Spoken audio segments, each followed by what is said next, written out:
Top quality और consistent performance के लिए सिर्फ सिल्वर पंप नाम याद रखना। रूस पर बड़े हमले की तैयारी में है अमेरिका। एक और जानकारी आपको हम दे दें, यूक्रेन के जरिए होगा रूस पर बारूदी प्रहार।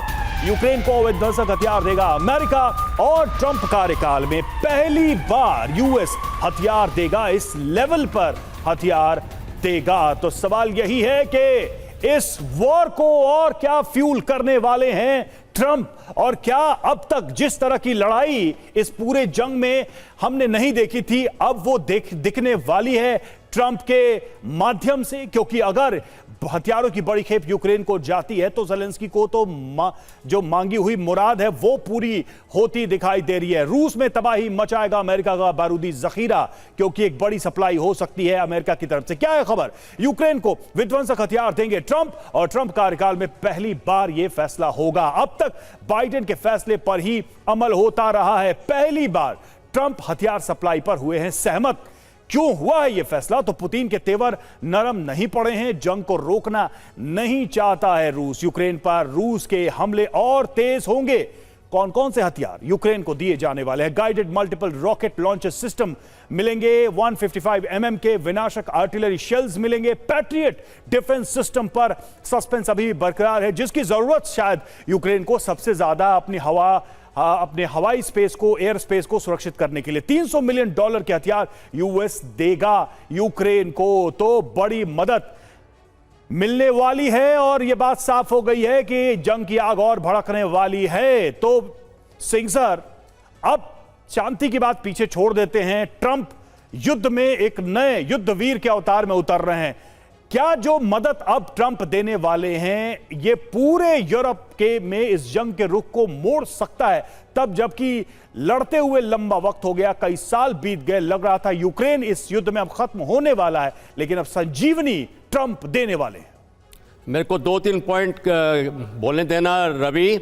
सबसे पहले जो ये $300 मिलियन का एड मिल रहा है, ये प्रेसिडेंशियल ड्राइंग अथॉरिटी के अफसर के थ्रू मिलेगा। 9 जनवरी को पिछला जो दिया गया था ये एड, वो बाइडेन के टाइम में था $500 मिलियन, और इसकी जो किटी है वो $3.86 बिलियन बची रहेगी ये $300 मिलियन के एड के बाद। और ये कैसे दी जा रही है? ये यूरोप में जो इक्विपमेंट पड़ी है वहाँ से दिए जाएगी। इसमें रिप्लेसेबल इक्विपमेंट और जो सरप्लस है यूएसए का, उससे दी जाएगी। यूएसए के पास कोई शॉर्टेज नहीं है अपने देश के अंदर ऐसी इक्विपमेंट की, तो ये यूरोप में चंद एक दिनों में, 2-3 दिनों के अंदर ही यूक्रेन में पहुंच सकती है। दूसरा पॉइंट है कि ये जो अभी लड़ाई अगर आगे बढ़ानी है, मैं नहीं समझता हूं कि ट्रंप लड़ाई को बढ़ाएंगे। वो अपनी लड़ाई व्यापारी करेंगे। टैरिफ जैसे 500% का उन्होंने बोला है कि मैं और लगाऊंगा रशिया के ऊपर, वो हो सकता है और बढ़ा के सैंक्शन कर सकते हैं। तीसरा है कि जो रूस की एसेट्स पड़े हैं, करीबन वो भी हैं, करीबन आई थिंक $350 बिलियन, उसको उन्होंने सीज क्लोज किया हुआ है, फ्रीज किया हुआ है, उसको सीज कर सकते हैं और यूक्रेन के रिकंस्ट्रक्शन प्लान के अंदर इस्तेमाल करेंगे। जहां तक एक्चुअल लड़ाई का मामला है, ट्रंप इसमें नहीं पड़ेंगे। क्यों?